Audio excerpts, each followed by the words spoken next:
Hi everyone, and welcome back to another weekly Walla video.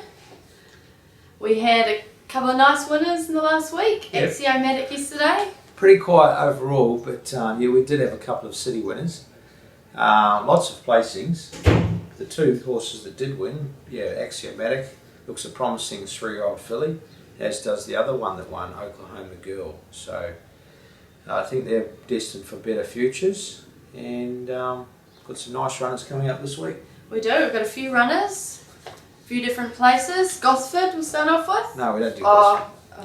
But we've got some Okay. chances at Gosford, they'll run well, but we don't have enough time, so. Okay, we'll start off with Canterbury, People Saturday. get a little bit bored with our Okay, show okay. if we talk too much about rubbish and things that people don't want to listen to. Alright. And people tell me all the time that they're a little bit boring from time to time.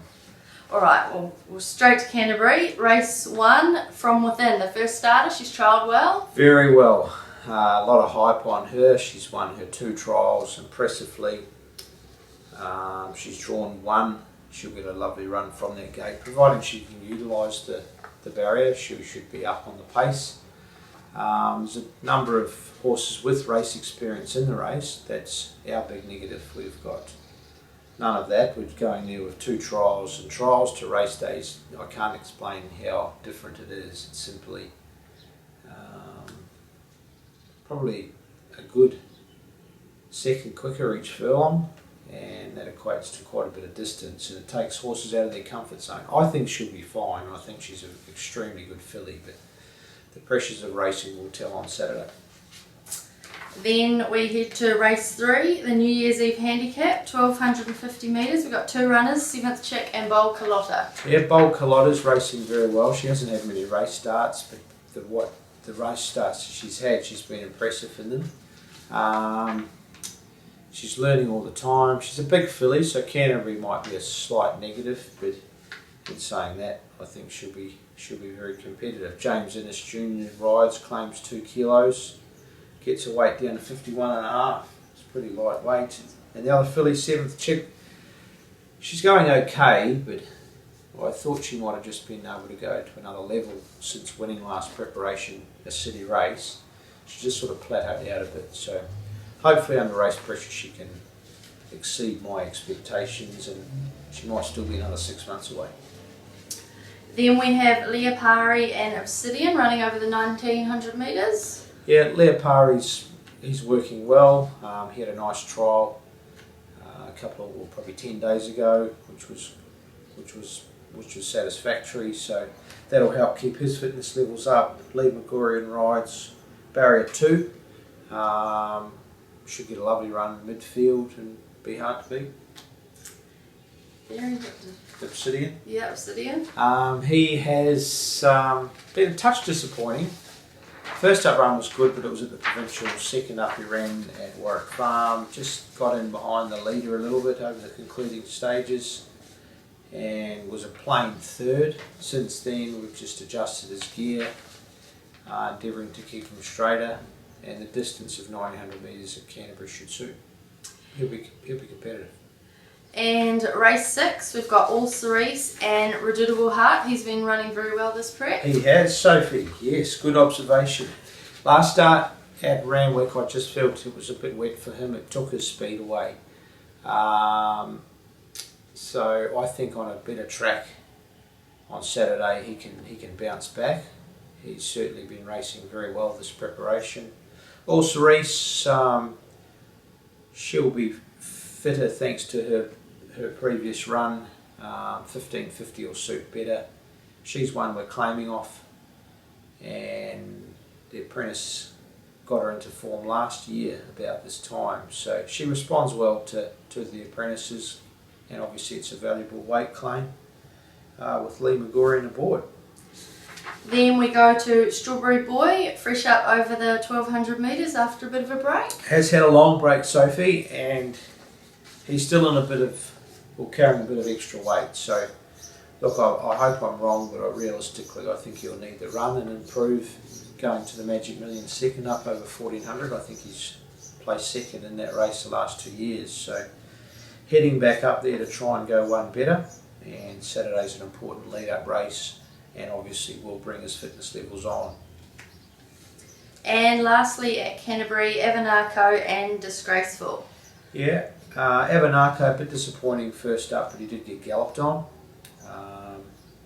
His work since then has been good. He also has the claim of Lee Megorian, gate 2, 3 kilos off his back. It's going to be a big help to him. He should get a lovely run. And Disgraceful, barrier 12, a little bit of a negative there, but he tries his hardest. Just needs a bit of luck from the draw. And in Melbourne, we're racing at Flemington. Loophole over 2,000 metres. That'll suit him a lot better. Third up from a spell. His previous 2 runs have been over the mile, just a bit short for him. 2,000 metres, he'll be a different horse. Looks like we've got a jockey change here, do we? We have. Craig Hewitt will ride him again. He's ridden him his first 2 runs as preparation. And Dance of Heroes. Yeah, racing out of his grade. Dwayne Dunn rides him. He'll be up on the speed as he likes to race. Very hard with a horse like him. He's competitive in the benchmark sort of 85 races, but then was getting well weighted out of them. So we've got to go up a grade to drop his weight, but then the class factor is a bit of a concern. So fitness is his key. If he could string them out and make it a solid test, well, he's a chance, but otherwise he might find them a bit too classy.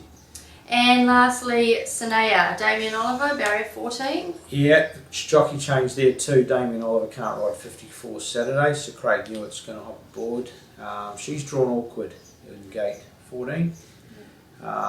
Also holds a nomination for Sandown on Wednesday. We might have a good look at the form if we think she's a winning chance. Of course she'll run for the better prize money at Flemington. If not, she can wait a couple of days and go to Sandown, where in a similar race last start she was a very close second.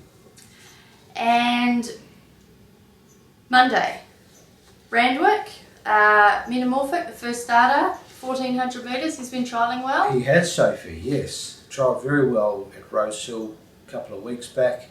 Only a small field of 6 runners.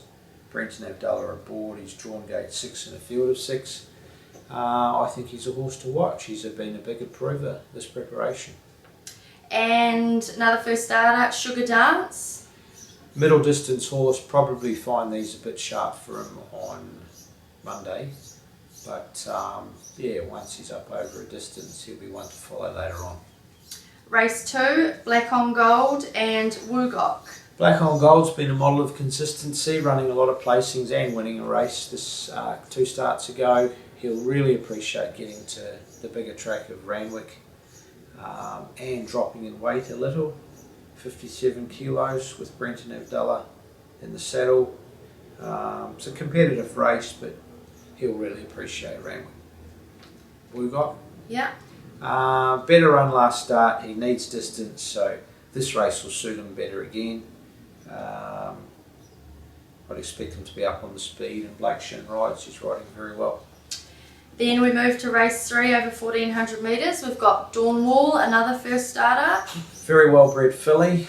Lee Roach will ride, and I think what you see on Monday will only be a small sample of where she's heading. I think she's a capable filly.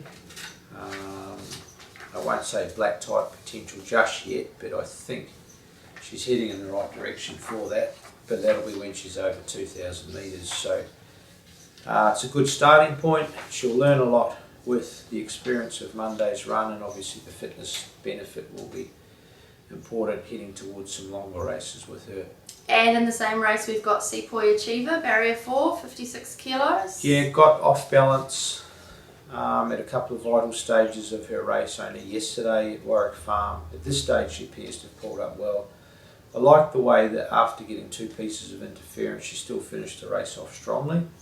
So 1,400 will suit. Christian Reith rides gate 4. There's a few positives there in her favour. Then we move to Quick Defence, over a mile. Mile will suit him a lot better. He's been disappointing to say the least.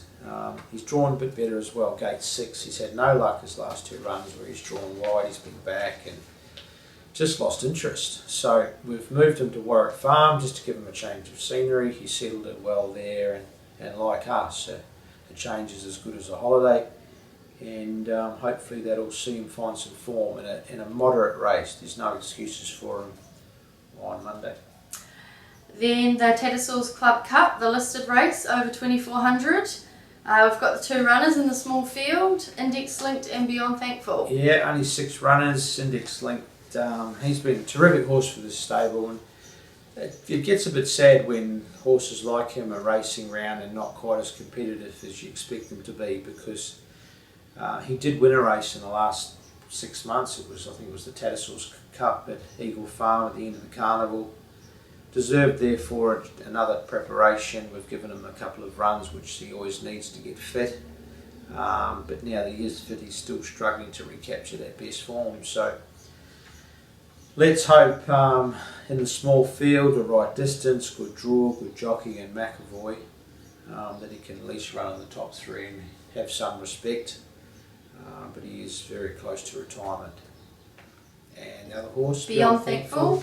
Difficult horse to place as well. He had a purple patch about a year ago and has struggled to recapture that, and he's still paying the penalty with carrying big weights. He likes wet tracks, but it appears he can't stay beyond 2,000 metres on wet tracks. So he's I think a Newcastle Cup winner over 2300, but that was when he was rock hard fit, full of confidence. So we've just got to hope that it's a good track for him so that he can get that 2400 metre distance and hope that he's competitive. He's not badly in at the weights. Small field, there's no excuses, and he too needs to find some form or else be safe for the winter when you get obviously a lot of heavy tracks. And lastly, race 7 over a mile. We've got Which race? Race 7. Oh, 7. What's your New Zealand accent? We've got Bannatyne, Cry for Peace and Via Napoli. Bannatyne, she's been consistent but just sort of struggles to break through at the city level. We've put Lee McGorry aboard, just trying to get a bit of weight relief for her. Lee's 3 kilo claim will be valuable. Cry for Peace, race last Monday, too keen. I'm hoping on the 7-day backup she relaxes a bit, because she's drawn a bit awkward. Had she drawn inside 4, you'd be confident to say that yes, she can improve because she'll get cover and settle, but from gate 10 it's hard to get cover. And Via Napoli, barrier 1, I think we'll have to ride her a bit quieter because she was disappointing on Monday. I thought she would be a good winning chance, but she failed to live up to my expectations. So I think we'll ride her quieter. Jason Collett's back aboard. He knows the filly or mare pretty well, and hopefully we can get her back into some form. And that's it. What else, Sophie? It was a bit boring. It was a bit boring. Have you got any news? Not really. Hope everyone had a good Christmas and preparing for the new year. We're a bit lucky in Sydney this year. We don't race on New Year's Day. That's a first. There's been a bit of debate with the new weight scale that's been brought in. I can see the positive from it because it means not as many horses are carrying 61, but it does make it hard from a booking perspective. We book our jockeys about 12 days out from the race meeting, so it's almost like it's first in, first served, and it just seems to come forward earlier and earlier. But what it's found is it's got ourselves in a predicament where we've booked the likes of Hugh Bowman to ride, and then the weights are changing when the acceptances come out, which is only 3 days before the race. So all of a sudden a horse might be carrying 58, gets dropped to say 55, and then Hugh can't ride. So it's going to make a different outlook for the way we book our jockeys, unless there's some changes to the rules. But I'm not saying it's a bad thing.